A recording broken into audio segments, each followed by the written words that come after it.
E, bom, aí você está falando de tudo isso, né? E uma coisa que me chamou muita atenção foi quando o, você usou várias vezes a palavra clareza, né? E precisão na escrita.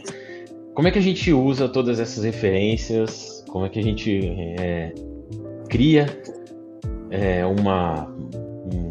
Né? A gente está falando aqui de escrita, né? Como é que a gente cria uma narrativa que contenha tudo isso sem que isso seja ruído, assim, sem que tudo isso seja barulho ali no meio. Porque, por exemplo, o meu passado nazista, ele tá lá, ele tem várias digressões ali no meio. Como é que você faz para que isso não seja ruído mesmo, para que o leitor entenda isso como um ruído e acabe se cansando? É, assim, aí, por falar em clareza, eu acho que você tem que ter clareza de propósito, né? Tá. Quer dizer, você pensa numa história, numa narrativa, Uhum. numa história que você quer contar. Então você tem que saber exatamente, não é que saber, você tem que definir isso, né? Já parte do trabalho de escrita antes de efetivamente começar a escrever.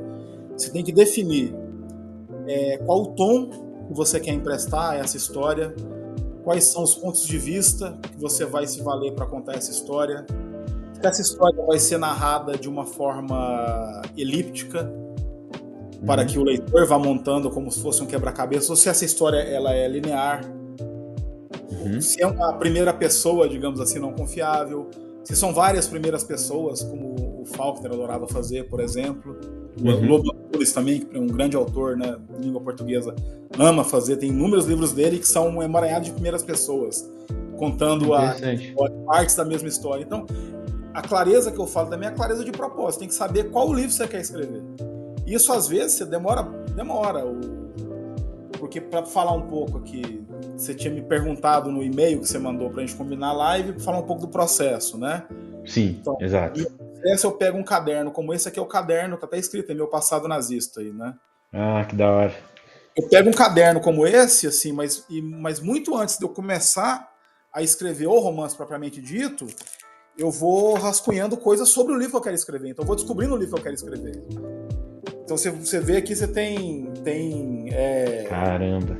sobre os personagens aqui. O Leandro nasceu quando? Nasceu em 1970. Aí ele fez mestrado em tal lugar, o tema foi esse. Então eu vou descobrindo quem é esse personagem. Isso vai vindo, quem é então a Margarete, a Magda, o Christian, que é o amigo dele lá, que é um tremendo filho de uma égua, né? E tudo mais. Eu vou brincar, né? E aí o que? Esses são os personagens, eu quero situar o livro nesse período histórico e quero falar sobre essas coisas, mas qual é o ponto de vista? Quem vai contar? E eu falei, não, eu quero escrever um livro em primeira pessoa, porque fazia muito tempo que eu não trabalhava com primeira pessoa. Eu falei, eu Uhum. quero voltar a trabalhar com uma primeira pessoa.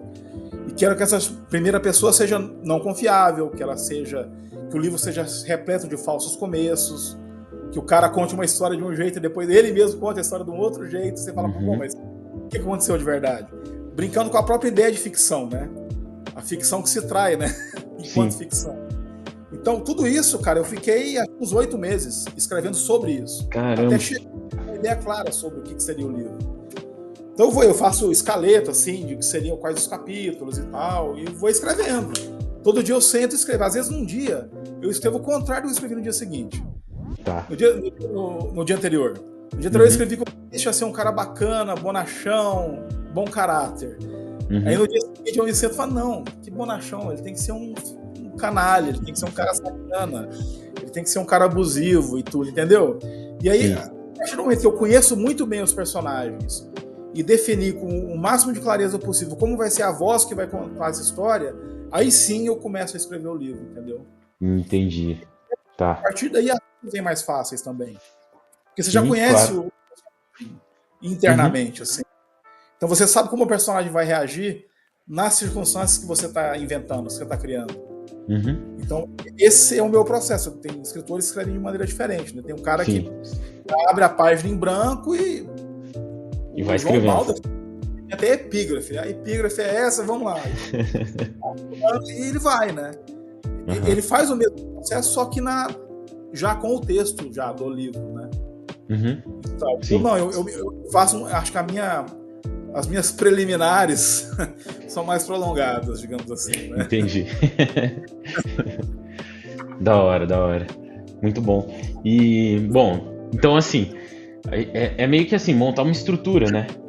Antes Sim. de escrever tudo. É, e mesmo que depois essa estrutura vá para o espaço. E no meio da Tá. escrita do romance, realmente, você fala, não, a forma como eu tinha pensado não está rolando.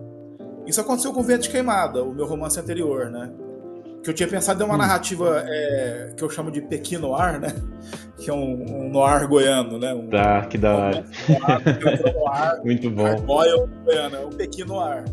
Então eu tinha pensado como os romances hardboiled, né? Do Hammett, do Chandler, ou de autores Uhum, mais recentes, né? O uhum, Lehane. Uma narrativa linear, você tem aquele personagem, você segue o personagem, ele vai descobrindo coisas e há reviravoltas e tudo mais, e é aquilo, né? uhum. Em geral há um desenlace violento, eventualmente, né? Como não pode deixar de ser, ou um Sim. anticlímax, que às vezes funciona também, mas de alguma forma você cria. E eu percebi que o livro exigia outra coisa, o livro exigia uma abordagem menos linear e mais cheia, digamos assim, de acidentes, digamos, narrativos. Então, Uhum, eu criei um prólogo bem longo no livro, tem um prólogo de 40 páginas, que introduz a tá. personagem principal, que é o Vento de Queimada, a protagonista é a Isabel, ela é uma matadora profissional. Ela é uma historiadora por Uhum, formação, mas que se tornou matadora profissional, e o livro se passa no começo da década de 1980, né? No fim da ditadura militar. E eu uhum. introduzo o período, a personagem, e aí tem uma primeira parte com ela, mas eu criei, que eu chamei no livro de intermédios, assim, né? Que tem aí outros personagens sequestram a voz narrativa e contam elementos que pela Isabel você não saberia, mas que Interessante. vão impactar no desenrolar da história da Isabel, que é a história Uhum, principal. muito Então, bom. eu acho que isso cria, né, digamos assim, uma forma dinâmica do leitor se envolver com a história. Uhum, Porque se fossem 550 páginas só da Isabel, talvez o livro não sustentasse, ficasse sim, repetitivo. A sim. partir do momento que eu crio esses intervalos, digamos assim, com narrativas complementares, o livro, e que são bem diferentes da narrativa maior, para dar um colorido diferente, né? Os Uhum, personagens são diferentes, as vozes são diferentes. Eu acho que isso cria uma dinâmica muito bacana para o livro, assim. sim, sim, É como uma sinfonia, né? Que você tem um movimento que é um allegro, que é mais agitado, e depois você tem um sim. adágio, que desacelera, depois você retoma o tema inicial no outro tempo e vai brincando com esse tema e tudo mais, né? Então, assim, Uhum, acho que a música também é uma. Para quem quer escrever narrativa, se pensar musicalmente, mesmo se eu não entendo nada de música, eu não sei ler partitura, eu não sei tocar nada, sim. mas eu ouço muita, todo mundo ouve muita música, né? Então você Uhum, tem, mesmo que intuitivamente, ou de forma leiga, sim, você sim. pega uma sinfonia, ou quer que seja, ou mesmo uma, uma música, sabe, tipo rock progressivo, metal, o que seja, mas você tem uma ideia intuitiva de como a música se desenrola. O cara tem um solo aqui. Sim, sim. Eu tô, Exato. sabe, eu estou escrevendo um romance, eu quero que esse romance seja a contraparte literária, sei lá, da música, não sei, uma música do Pink Floyd aí, Shine On Crazy Diamond, né? Uma música longa. Aham. Então o que você faz? Você estuda a música, você percebe onde ela acelera, desacelera, o que ela repete, qual o tema que ela repete ou não, e tenta criar uma contraparte literária, Uhum, ritmicamente. uhum. E a Sim, partir da voz que você consegue criar no livro, você consegue dar esse tipo de dinâmica. sim.